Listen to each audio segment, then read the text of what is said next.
आज का सबसे पहला टॉपिक है हमारा how to understand the imbalance in the candlestick. क्या समझना है हमने? सबसे पहले imbalance imbalance. In between candlesticks. Price की मूवमेंट होती है। जब भी प्राइस की मूवमेंट होती है, सप्लाई एंड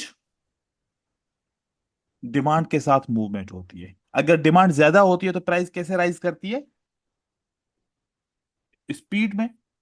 और स्ट्रांगली एक राइज मूवमेंट आता है, प्राइस बहुत जल्दी में ऊपर की तरफ पहुंच जाती है। जब सप्लाई ज्यादा होती है तो मार्केट बहुत जल्दी नीचे गिरती है। जब सप्लाई कम होता है तो slowly slowly slowly slowly market गिरती है। तो मार्केट की टू किस्म की मूवमेंट होती है। एक इम्बैलेंस मूवमेंट होती है और एक बैलेंस मूवमेंट होती है। देखें, हमारे पास चार्ट में क्या होता है, कैंडलस्टिक होती है। अगर प्राइस ऐसे मूव कर रही है, जितना ऊपर जा रही है फिर नीचे की तरफ आ रही है, रिजेक्ट होके फिर ऊपर की तरफ जा रही है, देन प्राइस नीचे की तरफ आ रही है, रिजेक्ट होके फिर ऊपर की तरफ जा रही है। तो ये वाली जो प्राइस है, इसके हम विक्स को फोकस करेंगे। इस प्राइस की मूवमेंट के किसको हम फोकस करेंगे? हम विक्स, जो हायर विक है, जो लोअर विक है, इनको फोकस करेंगे कि इनके साथ क्या हो रहा है। जैसे कि पहली कैंडल का विक आपने देखा, इस विक को आप हाईलाइट करो, देन तीसरी कैंडल के विक को हाईलाइट करो, तीसरी कैंडल डीमार्ट का जैसे नीचे का खोलना विक होता है ना। और पहली कैंडल का ऊपर का विक। ठीक है। निकल आएगा। ये जो विक है, क्या आपस में क्रॉस कर रहे हैं? ऐसे ही एक और मूवमेंट बना रहा हूं।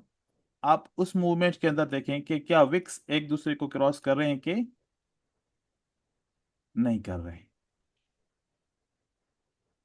आपने यहां पर भी तीन कैंडलस्टिक आपको मिली हैं और यहां पर भी तीन कैंडलस्टिक मिली हैं।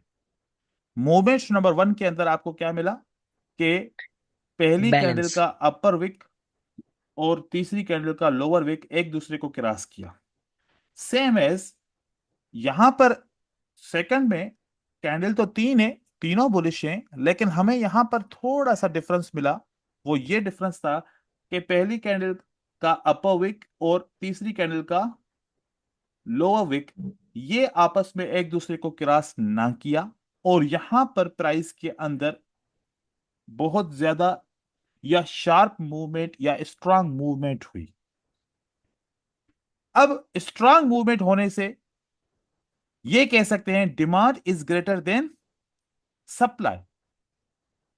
जैसे कि डिमांड यहां पर जितनी सप्लाई आ रही थी उससे ज्यादा क्या है यहां पर डिमांड है।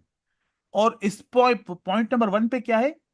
Demand and supply is equal. जितनी डिमांड है मार्केट में उतनी सप्लाई भी आ रही है, प्राइस रिजेक्ट कर रही है, अपने विक्स को क्या कर रही है? क्रॉस कर रहे। तो पहले मूवमेंट के अंदर बैलेंस है और दूसरी मूवमेंट के अंदर क्या है? इम्बैलेंस। इम्बैलेंस से क्या पता चलता है? इम्बैलेंस से यह पता चलता है कि इस मूवमेंट के अंदर बायर की मूवमेंट, बायर सबसे ज्यादा है। अब हमेशा क्या होता है कि जब प्राइस ऊपर की तरफ जाती है तो इससे पहले कहीं तो रिवर्सल हुआ होगा ना। अगर यहां पर एक सेलर की कैंडल है, सेलर की कैंडल के बाद रिवर्सल हुआ है, और यहां पर भी सेलर की कैंडल है तो सेलर की कैंडल के बाद रिवर्सल हुआ है, तो कौन से सेलर की कैंडल के बाद रिवर्सल स्ट्रांग हुआ है? ऑप्शन नंबर वन पे या ऑप्शन नंबर टू पे? टू पे सर, ऑप्शन टू नंबर पे टू सर, पे। टू पे। ऑप्शन नंबर टू पे क्या हुआ है?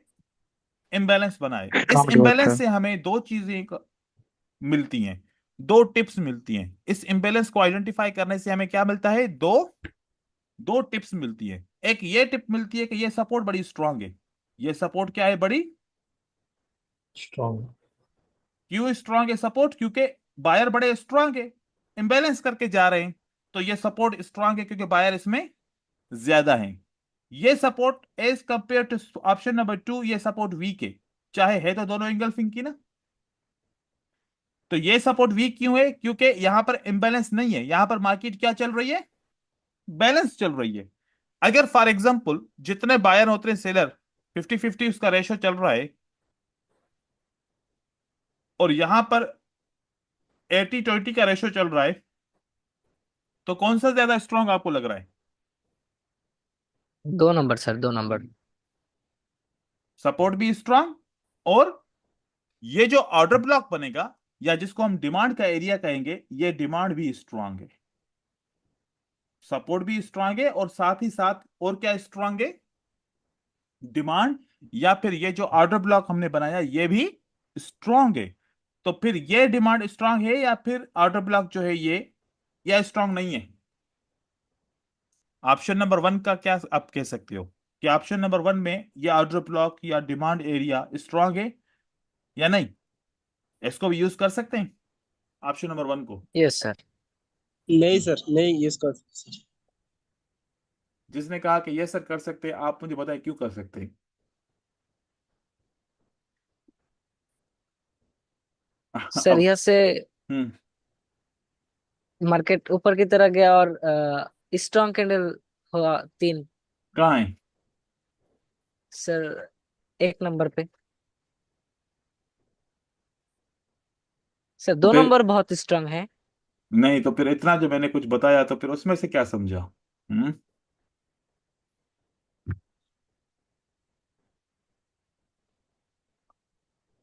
अगर देखो कि जवाब दे रहे हो तो उसकी लॉजिक आपको पता होनी चाहिए।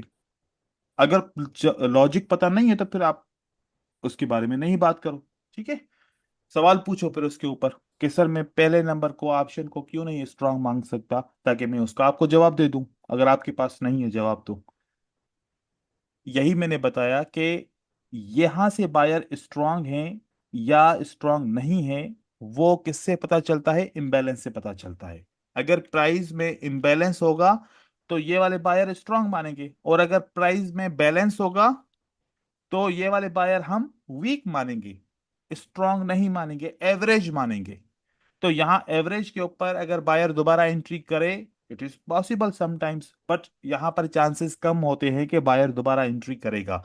इस ऑर्डर ब्लॉक से, इस सपोर्ट से there are very less chances, but when there is a imbalance there are so many chances.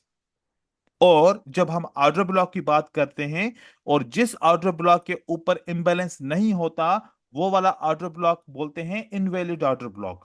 क्या बोलते हैं उसको? Invalid order block. और जहां पर इम्बैलेंस होता है तो वो वाला ऑर्डर ब्लॉक क्या होता है? Valid order block. ओके, तो वैलिड ऑर्डर ब्लॉक के लिए क्या कंडीशन जरूरी है? इम्बैलेंस होना। इम्बैलेंस होना।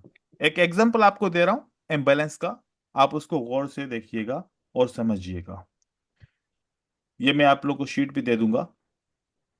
देखो कि इसको बोलते हैं इम्बैलेंस। या तो बायर ज्यादा हो सेलर कम हो, या फिर बायर कम हो सेलर ज्यादा हो। इन टर्म्स ऑफ वॉल्यूम इसको भी इम्बैलेंस कह सकते हैं। अब देखिए यहां पर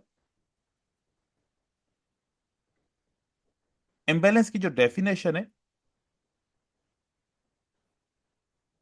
इस डेफिनेशन में देखिए, an imbalance in the forex market can be defined as an imbalance between buyer and seller. ये डिफरेंस किसके दरमियान में है? बायर और सेलर के दरमियान में। तो जब डिफरेंस होगा तो फिर वो उस डिफरेंस पे हम ये जानने की कोशिश करेंगे कि कौन स्ट्रांग है और कौन वीक है। बिहाइंड अ बुलिश इंबैलेंस, अगर बुलिश में इंबैलेंस है, then there are more buyer, and behind the bearish imbalance there are more seller. मतलब कि अगर बियरिश 3 कैंडल्स के अंदर इंबैलेंस है तो माना जाएगा कि सेलर ज्यादा हैं, और अगर 3 बायर की कैंडल में इंबैलेंस है तो माना जाएगा कि बायर बहुत स्ट्रांग है। ठीक है, और वो दिखेगा कैसे? वो ऐसे दिखेगा जो मैंने अभी आप लोगों को दिखाया। यहां पर इंबैलेंस किसके अंदर है? बायर के अंदर इंबैलेंस है या सेलर के अंदर इंबैलेंस है? सेलर के अंदर से। सेलर के अंदर। इंबैलेंस को क्यों हाईलाइट किया? ये लाइंस मैंने क्यों लगाई है? पहली कैंडल के लो पॉइंट पे एंड तीसरी कैंडल के हाई High पॉइंट point पे। पे। क्या दूसरे नंबर कैंडल में स्पेस बाकी बचा कि पहली कैंडल और दूसरी कैंडल ने एक दूसरे को क्रॉस न कर पाया? तो ये स्पेस एम्प्टी एरिया जो होता है, इस एरिया को क्या बोलते हैं? Imbalance. ठीक है। अब मार्केट में क्या होता है कि जब कोई भी एंट्री को आइडेंटिफाई करता है ना, तो वो हमेशा देखता है कि मैं, अगर आप लोगों को मैं बोलूं कि आप कहां पर ट्रेड करना चाहोगे, तो एकदम से आप लोगों का यहां पर फोकस जाएगा कि sir that is a resistance level. अगर मार्केट ऊपर की तरफ आई तो मैं इस रेजिस्टेंस लेवल पे ट्रेड करना पसंद करूंगा। आप यहां पर ट्रेड करना क्यों पसंद कर रहे हैं? क्योंकि रेजिस्टेंस है। लेकिन इस रेजिस्टेंस की श्योरिटी कौन देगा कि वाकई में ये रेजिस्टेंस लेवल काम करेगी? इसकी श्योरिटी कौन दे रहा है? Imbalance. इम्बैलेंस दे रहा है। अगर इम्बैलेंस नहीं है तो फिर इस लेवल की कोई भी श्योरिटी नहीं दे रहा। काम करे किस्मत है, ना करे उसकी मर्जी है। ऐसे यहां पर देखो, ये प्राइस की मूवमेंट बहुत स्ट्रांग नजर आ रही है। ये जो मार्केट में ऊपर की तरफ गई है प्राइस, ये बहुत ज्यादा स्ट्रांग नजर आई है आपको। ठीक है। आप चेक कीजिए कि जब यहां पर प्राइस आई थी नीचे और जब प्राइस ऊपर की तरफ गई थी, तो इस कैंडल के विक और इस कैंडल के विक ने क्या आपस में एक दूसरे को क्रॉस किया? नहीं। तो ये वाला एरिया बायर की कैंडल थी, ये एरिया एम्प्टी हो गया। अब यहां पर आप देखोगे कि यहां पर तो तीन ग्रीन कैंडल नहीं है। जी बिल्कुल, जहां पर जरूरी नहीं है कि हर वक्त तीन ग्रीन कैंडल हो, कोई सी भी कैंडल हो। पहले रेड कैंडल आ जाए, पहले क्या आ जाए? रेड कैंडल आ जाए। फॉर एग्जांपल मैं यहां पर ड्रॉ कर रहा हूं। देखिए कि अगर रेड कैंडल आ जाती है, उसके बाद कौन सी कैंडल आती है? बायर की कैंडल आ जाती है। देन अगेन कौन सी कैंडल आती है? भले रेड की कैंडल आ जाए, नो इशू।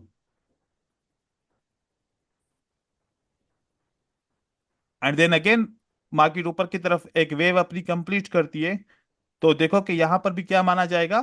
यहां पर क्या माना जाएगा कि इस पॉइंट के अंदर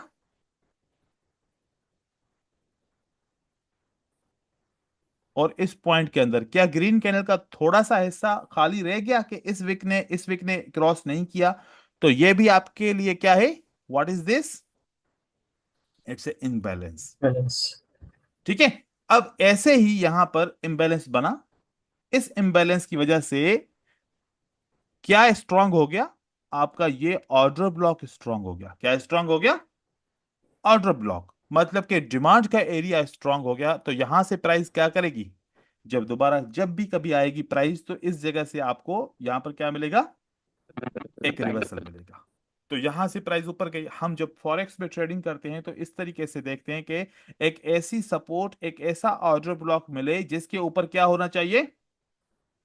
इम्बैलेंस होना Imbalance. चाहिए। तो हम वहां पर एक लाइन मार्क कर देते हैं, सपोर्ट मार्क कर देते हैं, ऑर्डर ब्लॉक मार्क कर देते हैं, या डिमांड का जोन मार्क कर देते हैं। और फिर वेट करते हैं कि ये प्राइस यहाँ पर आ जाए और यहाँ को टच करके एक कंफर्मेशन कैंडल बन जाए। वैसे कंफर्मेशन की भी जरूरत नहीं होती, अगर कंफर्मेशन का वेट करें तो वो ज्यादा बेहतर है। कंफर्मेशन बन गया, फिर यहाँ से हम ट्रेड करते हैं। इस पॉइंट पे हम जो है ना, एक स्टॉप लॉस लगाते हैं और जितना ऊपर जाता है वो हमारा प्रॉफिट होता है। तो इसका एक और एग्जांपल आपको दे रहा हूं, देखिए। और साथ में एक और चीज मैं आपको दिखाऊं। ये रेड कैंडल है, ये रेड कैंडल है, ये रेड कैंडल है। इन तीन कैंडल के अंदर देखो, क्या इस कैंडल की बॉडी को किसी ने क्रॉस किया है? नहीं किया। तो यहां पर भी क्या है? इम्बैलेंस। Imbalance. इस कैंडल में देखो, यहां से और यहां पर, क्या इसमें किसी ने क्रॉस किया है? देखो, नहीं। तो इसका मतलब यहां पर क्या हो गया? इम्बैलेंस। तो यहां से देखो कि ये रिवर्सल इस वजह से आया है, इस जगह से ये ये रिवर्सल मार्केट में आया है।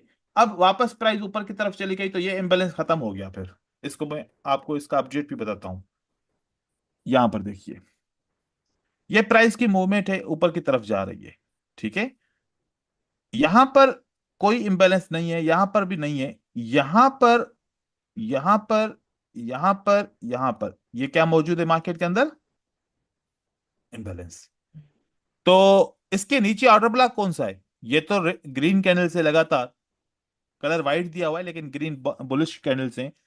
तो यहां पर ऑर्डर ब्लॉक कौन सा है? That is the order block, that is a valid order block, that is the demand area. अब यहां से प्राइस हमेशा उठेगी? देखो उठ के। तो इस तरीके से देखिए कि फॉरेक्स मार्केट में तो हमें कैंडल की एक्सपायरी का कोई डर नहीं होता, लेकिन बाइनरी ऑप्शन में हमें एक्सपायरी का बहुत प्रॉब्लम होता है कि हम लिमिटेड होते हैं। विद इन 5 कैंडल हमें ट्रेड विन करना होता है, विद इन 2 कैंडल हमें ट्रेड विन करना होता है, या विद इन 1 कैंडल हमें ट्रेड को विन करना होता है। ये हमारे ऊपर डिपेंड होता है कि हम किस तरीके से अपनी स्ट्रेटजी को सेट करें, क्योंकि बाइनरी ऑप्शन में तो एक्सपायरी ट्रेड है, लेकिन फॉरेक्स मार्केट में एक्सपायरी ट्रेड नहीं होता, खुद से ट्रेड को क्लोज करना होता है। तो फॉरेक्स में इसको ट्रेड करना ज्यादा इजी है as compare to binary option. यहां पर देखिए इन कैंडल्स के अंदर आपको इंबैलेंस नजर आएगा, और यहां प्राइस की मूवमेंट भी आएगी, और यहां से प्राइस ऊपर की तरफ जा रही है। अब हम बाइनरी ऑप्शन के चार्ट के ऊपर इंबैलेंस को आइडेंटिफाई करेंगे। ठीक है, Yes, sir. ये 1 मिनट के चार्ट की मूवमेंट है। अब 1 मिनट के चार्ट के मूवमेंट के अंदर मुझे यहां पर स्ट्रॉन्ग कैंडल्स दिखी। इन स्ट्रॉन्ग कैंडल को अगर मैं आइडेंटिफाई करूं कि ये वाली जो ग्रीन कैंडल का अपर विक है,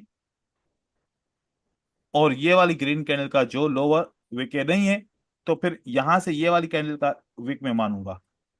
तो यहां भी मान सकता हूं, क्योंकि इमीडिएटली उसी ही वेव के अंदर प्राइस ने इसको टच किया है, तो ये वाला हिस्सा फिर भी इम्बैलेंस का मौजूद है। अब प्राइस कहां से मुझे लेनी है, कौन सी जगह से? मुझे इसके बीच में कहीं पर भी ट्रेड नहीं करना, मुझे ट्रेड करना है इस ऑर्डर ब्लॉक के अंदर। क्या इस ऑर्डर ब्लॉक को प्राइस टच किया? अभी तक टच नहीं किया। ये ऑर्डर ब्लॉक है मेरा। ये जो अभी ट्रेड आया है ये इम्बैलेंस का ट्रेड है, मतलब इम्बैलेंस को प्राइस ने टच किया और यहीं पर ही सपोर्ट बना के मार्केट ऊपर जा रही है। लेकिन असली जो हमारा ट्रेड है वो कहां पर है? वो इस डिमांड के ऊपर ट्रेड होगा। जब भी प्राइस आएगी तो इस डिमांड को फोकस करेंगे हम। ठीक है, अब यहां पर देखिए, यहां पर आपको जो वाजे इम्बैलेंस है वो ये मिलता है। That's imbalance.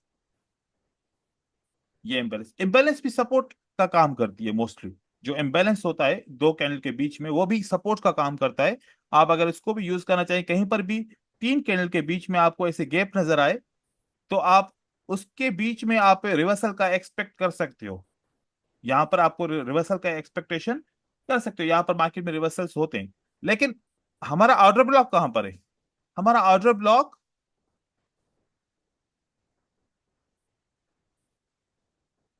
कुछ लोग ऐसे बनाते हैं, कल मैंने आपको बना के दिखाया था मॉर्निंग स्टार के लिए, और कुछ लोग ऐसे भी बनाते हैं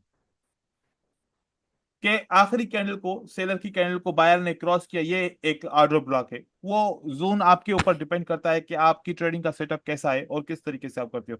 तो ये एक ऑर्डर ब्लॉक है। यहां पर प्राइस टच करेगी तो जब कंफर्मेशन आएगी तो मार्केट को कहां जाना पड़ेगा? ऊपर जाना पड़ेगा। इस तरीके से यहां पर देखिए कि इन कैंडल्स के अंदर यहां से अब काउंट करेंगे हम, क्योंकि ये इसकी साथ मूवमेंट है, ये पैटर्न एक साथ ही है।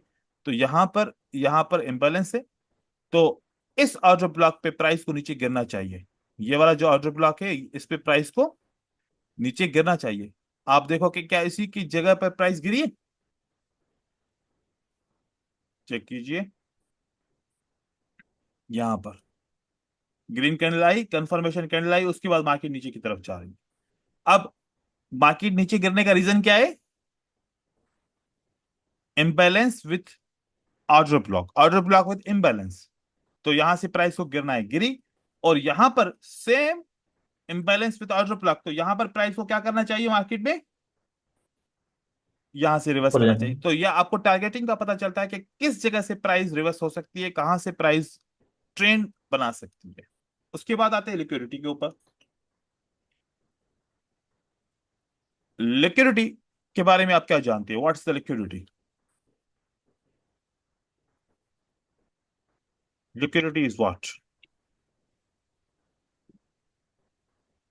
तो जहाँ बायर्स और सेलर्स का स्टॉप लॉस होता है। Very nice, good. जहां पर बायर और सेलर के स्टॉप लॉसेस होते हैं, ये ये भी कह सकते हैं। इसके अलावा सर वहाँ पे सप्लाई और डिमांड बहुत ज़्यादा होती है इसके लिए। ओके, दैट्स नाइस आल्सो, क्योंकि वहां पर बहुत सारे बाय के ऑर्डर और सेल के ऑर्डर लगे होते हैं, जिसकी वजह से सप्लाई एंड डिमांड वहां पर ज्यादा होती है। उसको जी भी हम लिक्विडिटी कह सकते हैं, बिल्कुल सही है। इसके अलावा बताएं। सर, पेंडिंग ऑर्डर्स होते हैं वहाँ पे पेंडिंग किसी ऑर्डर्स जगहों मतलब आप पे। सप्लाई एंड डिमांड हो गई ना, ठीक है, पेंडिंग ऑर्डर्स मतलब हो जी गई जी सप्लाई एंड डिमांड आपकी हो गई। और कुछ बताएं। जी सर,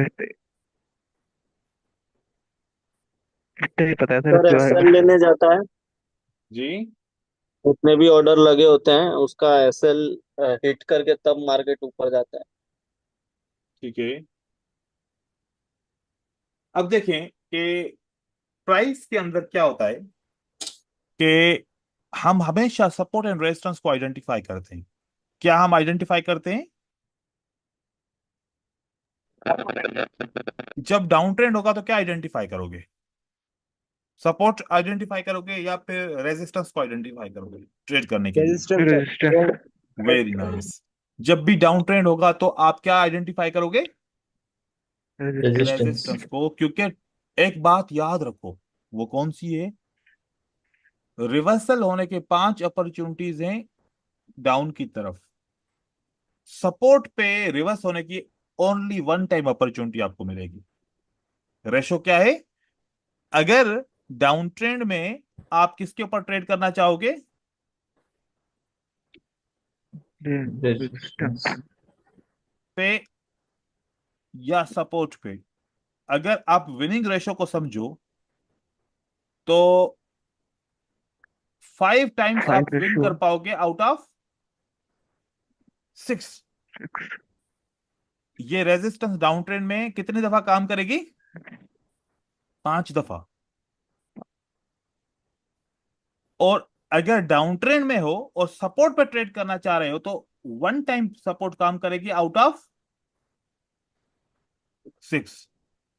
तो आप अब बताओ कि डाउन ट्रेंड में क्या यूज करना चाहिए? रेजिस्टेंस। रेजिस्टेंस। अप ट्रेंड में क्या यूज करना चाहिए? इसका उलट हो जाएगा, अप ट्रेंड में जी उस वक्त सपोर्ट। सपोर्ट है। ठीक है, तो ये जो लॉजिक है ये दुनिया का हर एक ट्रेडर यूज करता है इसको। तो अब हर एक बंदे की लालच क्या है? हर एक बंदा ये सोच रहा है इस रेजिस्टेंस लेवल पे मैं सेल करूंगा, इस रेजिस्टेंस लेवल पे मैं क्या करूंगा? सेल करूंगा। इस रेजिस्टेंस लेवल पे मैं क्या करूंगा? सेल करूंगा। यहां पर हर एक बंदा ये सोच रहा है कि इस रेजिस्टेंस लेवल पे मैं क्या करूंगा? सेल करूंगा। तो जब सेल करने के लिए ऑर्डर कौन सा लगाएगा? सेल लिमिट का ऑर्डर लगाएगा फॉरेक्स मार्केट में, क्योंकि हम डेटा कहां से लेते हैं? फॉरेक्स मार्केट से लेते हैं। तो इस पहली रेजिस्टेंस लेवल पे सबसे ज्यादा कौन से ऑर्डर लगे होंगे?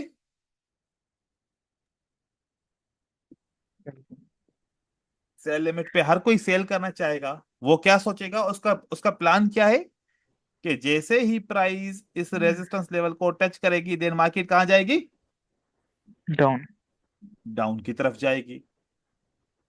अब ये पता जो हमारे कॉम्पिटिटर हैं ट्रेडर, उनको पता है कि हर एक बंदा क्या सोच रहा है कि इस रेजिस्टेंस लेवल को जब प्राइस टच करेगी तो क्या होगा? मार्केट चलाएगा। डाउन जाएगा। डाउन की तरफ जाएगी। अब वो हजरात क्या करते हैं, यहां पर सेल लिमिट के ऑर्डर लगाते हैं और स्टॉप लॉस थोड़ा सा ऊपर करके यहां पर लगा लेते हैं, ठीक है, या इससे थोड़ा सा नीचे करके लगा जी। लेते हैं। तो अब क्या होता है कि जैसे कि हम कौन से ट्रेडर हैं, पहले हम आपने आपको पहचाने कि वी आर रिटेलर्स। रिटेलर्स। और हमारा कॉम्पिटिटर कौन है? इंस्टीट्यूट। इंस्टीट्यूशनल। ठीक हो गया। हमारा कॉम्पिटिटर कौन है? इंस्टीट्यूशनल कॉम्पिटिटर है। तो हमारे बारे में किसको इल्म है? इंस्टीट्यूशनल को इल्म है कि रिटेलर ने यहां पर सबसे ज्यादा कौन से ऑर्डर लगाए होंगे? सेल के ऑर्डर लगाए होंगे, ठीक है। तो वो जी। चाहेगा कि मैं प्राइस को किसी भी तरह अगर ऊपर की तरफ लेके जाऊं, क्योंकि यहां पर सबसे ज्यादा कौन से ऑर्डर लगे हुए? सेल लिमिट के ऑर्डर लगे सेल हुए। लिमिट के। तो इंस्टीट्यूशनल ट्रेडर बोलेगा कि किसी तरीके से ऊपर लेके जाके मैं इस जगह को टच करवाऊं ताकि इन सब के स्टॉप लॉसेस क्या हो जाएं? हिट हो हो जाए। जाए। अब रिटेलर सोच रहा है क्या हो रहा है डाउन ट्रेंड में, तो रेजिस्टेंस लेवल सबसे ज्यादा काम करती है। इस बार रेजिस्टेंस लेवल ब्रेक हो गई, हमारे एंट्रीज लॉस में जा रही हैं, हमें स्टॉप लॉस लेना चाहिए, हमें मार्केट से निकलना चाहिए। और तो जी सर। जब सारे ट्रेडर स्टॉप लॉस लेके निकल जाएंगे तो इंस्टीट्यूशनल ट्रेडर वापस क्या करेंगे, मार्केट को सेल कर देंगे। और याद रखो जब ये निकल रहे होंगे ना, ये रिटेलर वापस किस में आ जाएंगे, बोलेंगे अब हम बाय करते हैं। क्या करते हैं यहां पर, बाय कर देते हैं, फिर उनके क्योंकि स्टॉप सेल लॉस का ले तो देंगे। ट्रेड काम नहीं किया, फिर अब क्या करना चाहिए हमें, बाय करना बाय। चाहिए। तो जब तक नीचे नहीं गिराते, जब तक रिटेलर सेल को कन्वर्ट करते हैं किसके अंदर, बाय के अंदर। बाइंग में। और जब लगता है कि अब पूरे रिटेलर वापस आ गए बाय के अंदर, तो उस वक्त इंस्टीट्यूशनल मार्केट को क्या करते हैं, नीचे गिरा देते हैं। इस प्रोसेस को बोलते हैं लिक्विडिटी हंट प्रोसेस। इस प्रोसेस को क्या बोलते हैं, liquidity liquidity Hunt. Liquidity Hunt. Hunt process. हम समझते हैं कि ब्रेकआउट हो गया, अब तो मार्केट को ऊपर जाना चाहिए। अब ट्रेंड आ गया। अब याद रखो अक्यूमुलेशन का काम क्या है, अक्यूमुलेशन का काम है कि मैनिपुलेशन होगी। हर बंदा क्या जी। करेगा, बोलो, रिटेलर क्या करेगा, सेल करेगा। फिर सारे रिटेलर सेल करके ऊपर स्टॉप लॉस लगा लेंगे। और जब डिस्ट्रीब्यूशन होगा तो कौन लेके जाएगा मार्केट को ऊपर, इंस्टीट्यूशन। इंस्टीट्यूट। पहले मार्केट को जानबूझ के अक्यूमुलेशन में बनाया जाएगा। रिटेलर कहेंगे कि यार जिस तरफ ब्रेकआउट होगा ना, मैं उस तरफ मार्केट में जाऊंगा।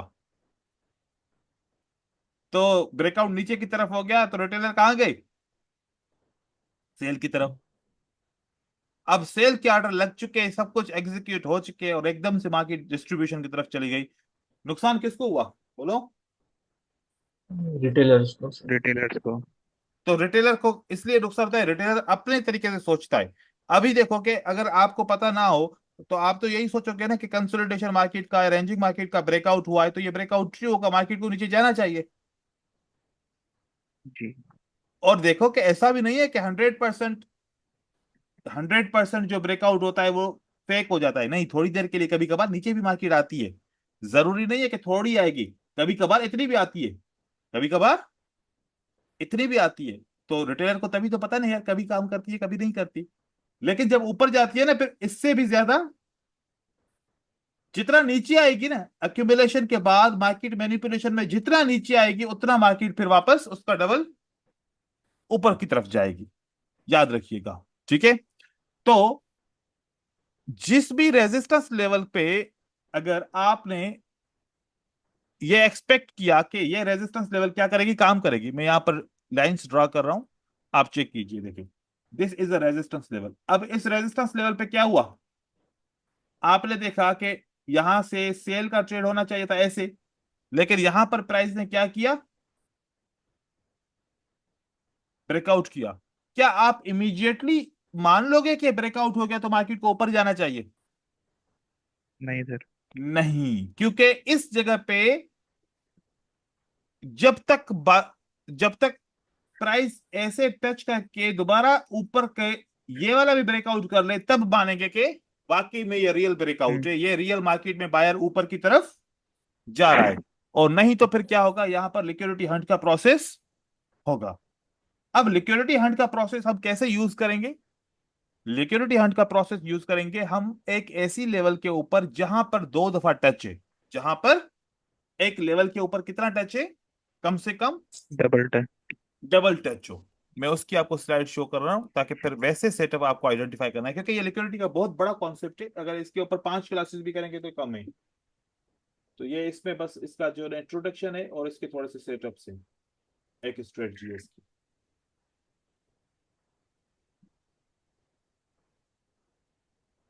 ये देखिए आपके लिए स्ट्रेटजी है कि स्लाइड शो, ओके, देखिए लिक्विडिटी हंट स्ट्रेटजी। आपने क्या समझना है कि एक लेवल बनी, इस लेवल को वन टाइम प्राइस रिएक्ट करे, मतलब रेस्पेक्ट करे। अब आपको क्या दिखा कि एक ही लेवल पे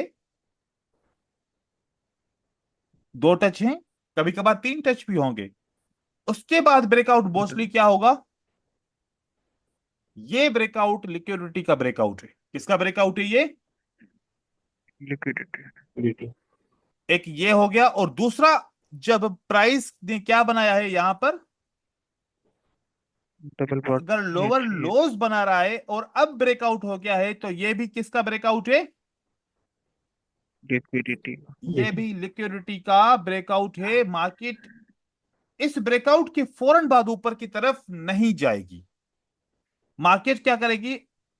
अगर ऊपर जाना है ना, तो नीचे आके इस ऑर्डर ब्लॉक को टच करेगी, देन मार्केट ऊपर की तरफ जा सकती है। अगर ये ट्रू है, अगर बायर ने ट्रू ट्रेंड बनाने की कोशिश कर रहे हैं, अगर रॉन्ग होगा तो फिर मार्केट क्या करेगी? इससे नीचे की तरफ आ जाएगी। ठीक है, तो यहां पर अगर एक ही लेवल पे 2 टच हैं, तो इस टच को हम क्या बोलते हैं? What is that? Equal high. Equal high के बाद प्राइस ऊपर ब्रेकआउट किया, देन मार्केट नीचे की तरफ ब्रेकआउट करेगी। अब हमें इससे स्ट्रेटजी बनानी है। देखिए क्या होता है कि अगर कैंडल्स ऐसे हो, देन कैंडल्स आपको एक ऐसी रेजिस्टेंस लेवल बनाए। क्या रेजिस्टेंस लेवल बन गई, और एक रेजिस्टेंस, सेम रेजिस्टेंस लेवल के ऊपर 2 टच है। विक्स ऊपर नीचे हो सकते हैं, थोड़ा ऊपर नीचे भी हो सकती है, नो प्रॉब्लम। अब आप देखिए कि क्या हुआ मार्केट में, किस तरफ ब्रेकआउट हुआ?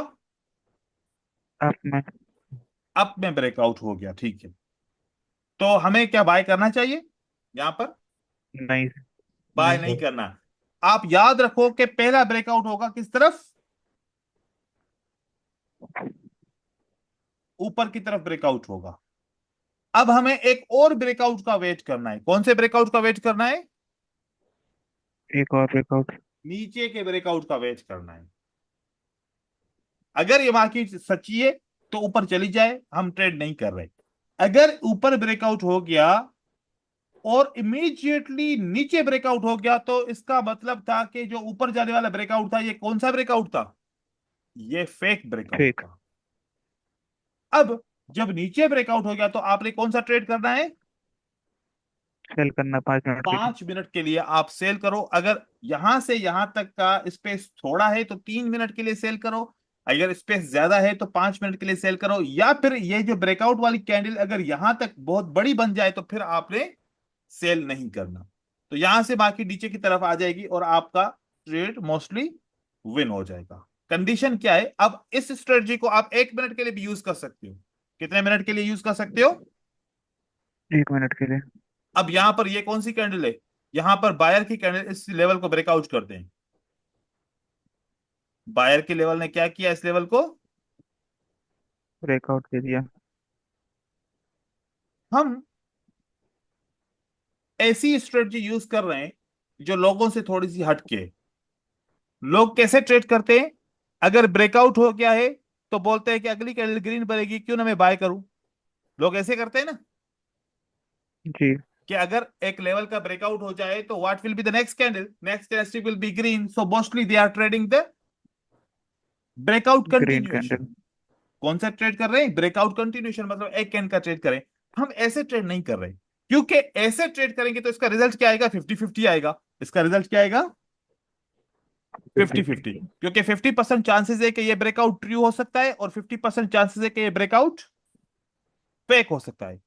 फॉर एग्जाम्पल, के इस ब्रेकआउट के कंटिन्यूएशन के कितने चांसेस है? 50।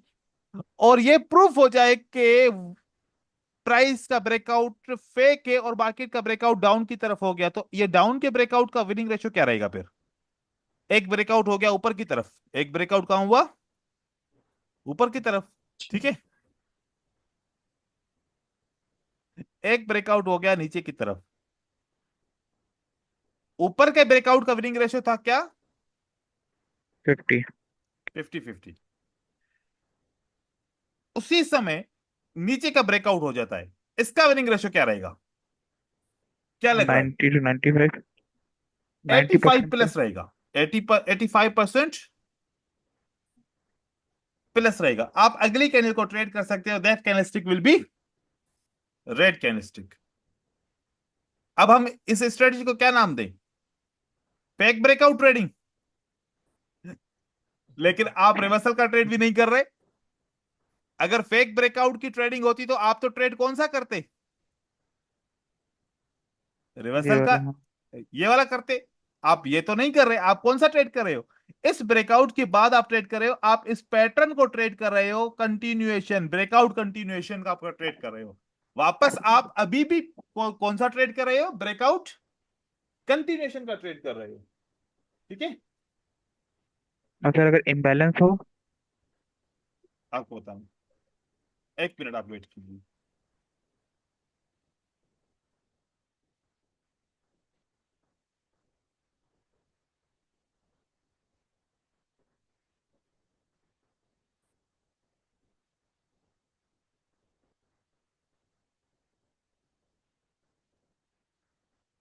ভাই, স্যারকে কেউ জিজ্ঞাসা করো, আমরা কি প্রত্যেকটা স্ট্র্যাটেজি নিয়ে কাজ করব?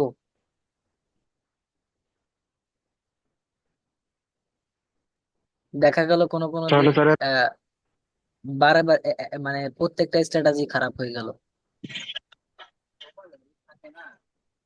क्लास में প্রত্যেকটা बातें नहीं স্ট্র্যাটেজি কোনো करें। মার্কেটে খারাপ क्लास হলো। में आप लोग बातें नहीं करें, रिकॉर्ड हो रही है।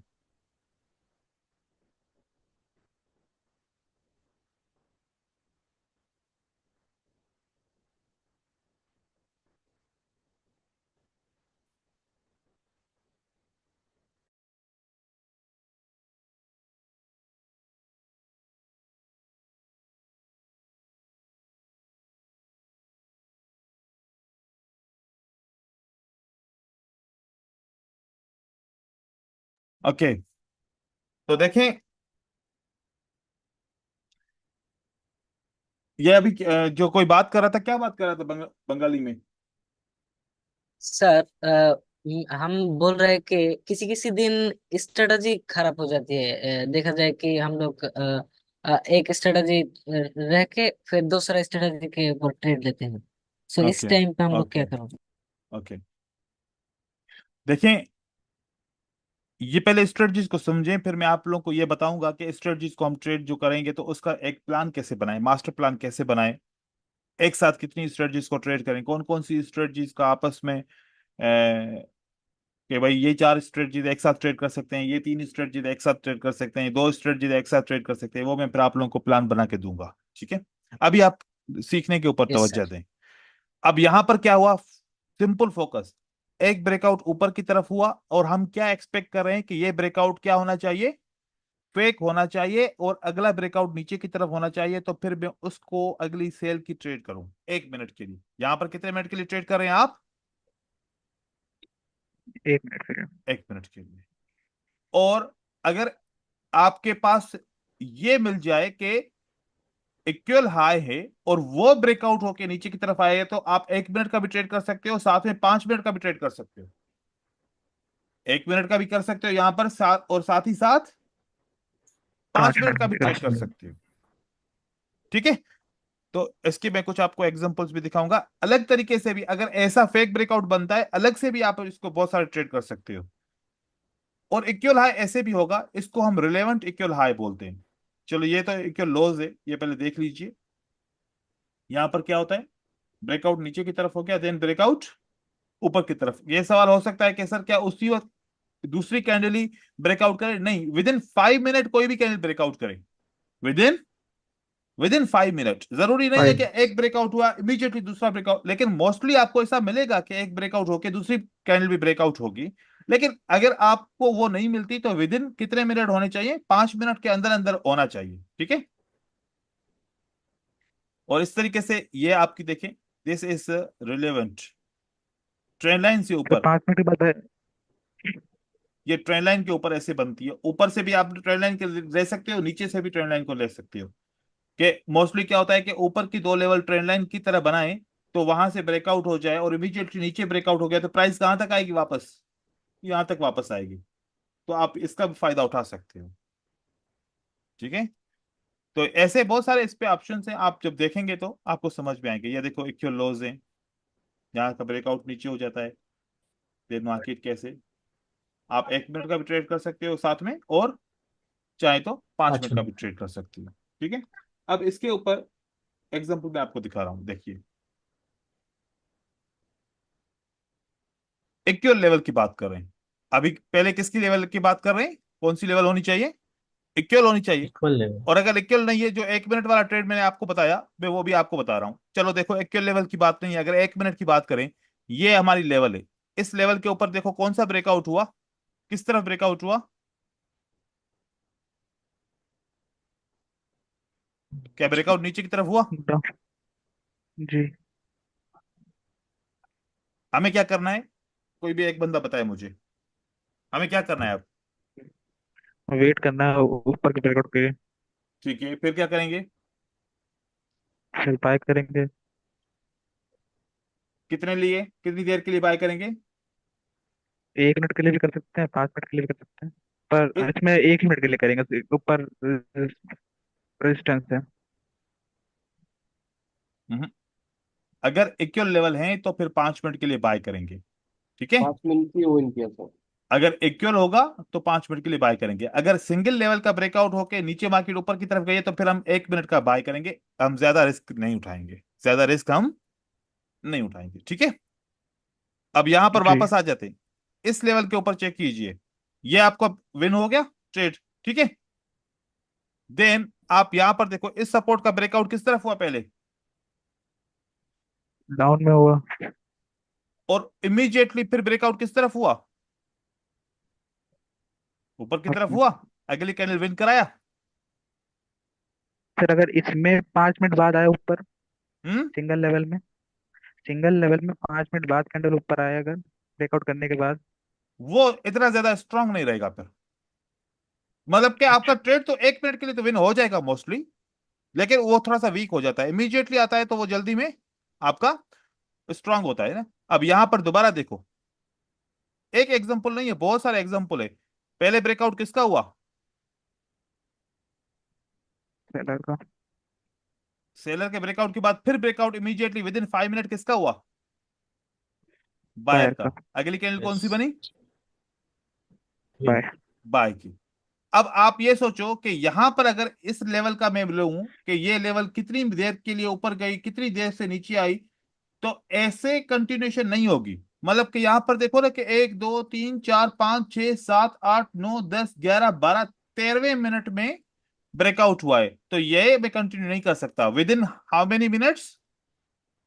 5 मिनट। 5 minute 5 minute. चलेगा, 5 मिनट सर चलेगा। देखा जाए कि ये जो ब्रेकआउट करने का जो पैटर्न है, ये बुलिश पैटर्न आउट इनसाइड बार हो जाए, इस हम टाइम पे हम अब लोग क्या करें? हम किसी भी सूरत में जब भी ट्रेड करें, जिसकी भी स्ट्रेटजी से ट्रेड करें, किसी भी तरीके से ट्रेड करें, हम हमेशा ट्रेड पैटर्न को ही करते हैं। नाम स्ट्रेटजी का चेंज होता है, लेकिन ट्रेड हम हमेशा क्या कर रहे होते हैं? हम पैटर्न को ही पैटर्न। ट्रेड कर रहे थे। डायरेक्टली या इनडायरेक्टली हम ट्रेड किसको करते हैं? पैटर्न को ही ट्रेड करते हैं। ठीक है। सर एक बात सर। जी जी। सर जो सपोर्ट सर ड्रॉ किया सर, हम्म। उसमें उसमें सर 2 बार तो काम करना चाहिए सर, उसके बाद तो सर ब्रेक ब्रेक करके ऊपर ऊपर जाना चाहिए सर। यही तो आप सोच रहे हैं ना, ऐसे ही तो हर एक बंदा सोचेगा ना। जी सर। यही देखे, एक दफा नहीं, दो दफा इसने काम किया, हर एक बंदा क्या सोच रहा है कि इस बार ब्रेकआउट होगा तो मार्केट कहाँ जाएगी? ऊपर। ये हर एक बंदा यही जी सर। सोच रहा है। 95% लोग क्या सोच रहे हैं कि कहाँ जाएगी मार्केट? ऊपर ऊपर जाइए की सर। तरफ। आप ये सोच रहे हो कि मार्केट ऊपर जाएगी, आप बाय करोगे ना या नहीं करोगे? बाय करेंगे सर। ऐसे 95% लोग क्या करेंगे? बाई करेंगे। तो अगर बाय किया तो फिर फायदा क्या हुआ? इंस्टीट्यूशनल ट्रेडर को नुकसान हो गया ना उनको तो। जी सर। Yes sir. तो वो बाय नहीं जाने देगा, वो क्या क्या करेगा? सेल करेगा। जब आपको दिखेगा ना, मतलब अगर आप रिटेलर की सोच से देखोगे ना, तो जहां रिटेलर आपको बोलेगा बाय करो तो वहां आपका सेल हो जाएगा, और जहां आप सेल समझते हो वहां पर क्या हो जाएगा? बाय। कभी कभार आप ट्रेडिंग करते हो ना, तो ऐसा लगता है कि यार, अगर मैं हर वक्त ये सोच रहा हूं कि बाय करूं तो मेरा सेल हो जाता है, और अगर सेल का सोचता हूं तो बाय हो जाता है, मेरा उल्टा हो जाता है। तो क्यों ना मैं उल्टा करूं, जब बाय का दिल चाहे तो मैं सेल करूं, सेल का दिल चाहे तो उल्ट बाय करूं। लेकिन ऐसे फिर भी आप नहीं कर पाते, ऐसे फिर भी आप नहीं कर पाते, क्योंकि हमारा माइंडसेट ऐसा नहीं बना हुआ कि हम पहले जो फैसला करें फिर उसका नेगेटिव करें। ऐसा हमसे नहीं हो पाएगा। लेकिन हम ये तो सोच सकते हैं ना कि हमारी पार्टी के लोग क्या सोच रहे हैं और हमारा कॉम्पिटिटर क्या सोच रहा है और कहां कहां पर वो करेगा।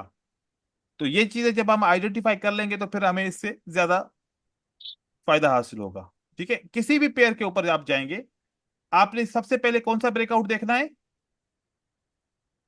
कि ऐसा ब्रेकआउट जो इक्वल लेवल। ऐसा ब्रेकआउट इक्वल जो लेवल कवरेज। इक्वल लेवल का हो, नीचे की तरफ ब्रेकआउट हुआ हो और फिर वापस ऊपर की तरफ ब्रेकआउट हुआ हो। वाह। अब यहां पर मैं एग्जांपल्स आप लोग को दिखा रहा हूं।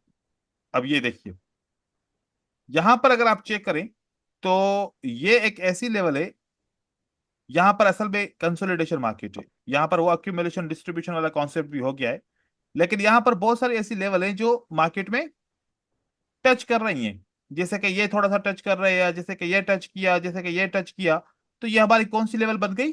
हमारी इक्वल लेवल। Equal level. अब इक्वल लेवल का ब्रेकआउट हुआ है ऊपर की तरफ, देन हम वेट करेंगे किस तरफ ब्रेकआउट हो जाए, डाउन नीचे की की तरफ तरफ। ब्रेकआउट हो जाए। और 1 मिनट का ट्रेड करते भी विन हो गया, 5 मिनट का ट्रेड करते भी हमारा विन हो गया। विन हो गया। विन हो गया। अब ये हम दूर दूर तक कर सकते हैं, 5 मिनट का ट्रेड हम दूर दूर तक कर सकते हैं, 1 मिनट का हम जल्दी में करना पड़ेगा। ठीक है, देखो यहां पर कितनी लेवल से क्या इक्वल लेवल मिल रही है? बिल्कुल 100% इक्वल लेवल है ये। जी पहले ब्रेकआउट किस तरफ हुआ? क्या इन इक्वल लेवल का ऊपर ब्रेकआउट हुआ? जी। अब वो जैसे वो दोस्त कह रहा था कि सर जब एक लेवल के ऊपर 2 दफा टच हो जाए फिर ब्रेकआउट हो जाए, मार्केट को कहां जाना चाहिए? बस। ऊपर। अब मार्केट कहां गई बोलो? नीचे। फिर वापस यहां पर चेक करो, 2 लेवल की बात कर रहा हूं। यहां पर देखो कि ये मैंने सपोर्ट बनाई, क्या बनाई? सपोर्ट बनाई। सपोर्ट। इस सपोर्ट के ऊपर कितने टच हैं? मल्टीपल टच है। मतलब और अच्छा है। किस तरफ जी। ब्रेकआउट हुआ पहला? नीचे। डाउन में फिर आपने। देन ऊपर क्या ब्रेकआउट हो गया, मार्केट 5 मिनट के लिए ऊपर गई। Yes sir. आपको यहां ऊपर से भी ट्रेड मिला था, नीचे से। नीचे से भी ट्रेड मिला, और साथ में यहां से भी एक साथ में 3 ट्रेड आपको मिल सकते हैं। ये मिले हैं और हर जगह पे मिलेंगे ऐसे, क्योंकि कॉन्सेप्ट ऐसा है ये। अब यहां पर आप देखिए, हमारे पास ये इक्वल लेवल है, बहुत सारे एग्जांपल मिलेंगे। अभी आपको एक और एग्जांपल मैंने अपनी आंखों से देखा है, वो मैं आपको दिखा रहा हूं यहीं पर। आप बताइए कि इक्वल लेवल का ब्रेकआउट किस तरफ हुआ भाई? ऊपर की तरफ। फिर वेट करेंगे, क्या नीचे की तरफ ब्रेकआउट हो गया? Yes sir. Yes sir. Market 5 minute के लिए नीचे आई। आई सर। आई। ठीक है, अब दोबारा आप देखो, यहां पर इक्वल लेवल नहीं है, यहां पर इक्वल लेवल नहीं है, नहीं। तो यहां पर हमने क्या सोचा था, हम क्या करेंगे, एक ट्रेंड लाइन लगाएंगे यहां से लेके यहां तक। आप इस ट्रेंड लाइन का ऊपर की तरफ ब्रेकआउट हुआ है बोलो? जी जी। हुआ सर, ब्रेकर हुआ। वापस फिर नीचे नीचे की हुआ। तरफ ब्रेकआउट हुआ या नहीं हुआ? हुआ सर। हुआ। फिर जी। 5 मिनट के लिए मार्केट नीचे आई कम से कम। Yes sir. ठीक है, तो इस तरीके से आप ट्रेड बहुत सारे जनरेट कर सकते हो। अब यहां पर ये क्या क्या कॉन्सेप्ट है, ये देखो, ये कौन सी लेवल है? क्या इक्वल लेवल है बोलो? Yes sir. कहां ब्रेकआउट हुआ? नीचे। नीचे। डाउन। देन ऊपर ब्रेकआउट हुआ, देन मार्केट ऊपर गई। ठीक है, तो आई थिंक समझ में आ गया होगा। तो आप इसकी अब स्टडी कीजिए, इसके ऊपर एग्जांपल्स बनाइए, देखिए इक्वल लेवल ब्रेकआउट या सिंगल लेवल का ब्रेकआउट नीचे हो और इमीडिएटली ऊपर की तरफ हो जाए। ठीक है, सर बेटर क्या रहेगा, 1 मिनट की 5 मिनट? जब मार्केट बहुत अच्छी है 1 मिनट पे ट्रेड करो, मतलब कि कैंडल्स बड़ी बड़ी बन रही हैं, जब आपको लग रहा है कि एंट्री पॉइंट का प्रॉब्लम हो रहा है और मार्केट बड़ी वोलेटाइल है तो फिर 5 मिनट। लेकिन मैं तो कह रहा हूं कि इस स्ट्रेटजी के हिसाब से 5 मिनट और 1 मिनट की ट्रेड को दोनों को मिलाएंगे तो स्ट्रेटजी का रिजल्ट अच्छा हो जाएगा। इसमें 1 मिनट का ट्रेड मिले वो भी करो, 5 मिनट का ट्रेड मिले तो वो भी वो भी गए। वो भी करो।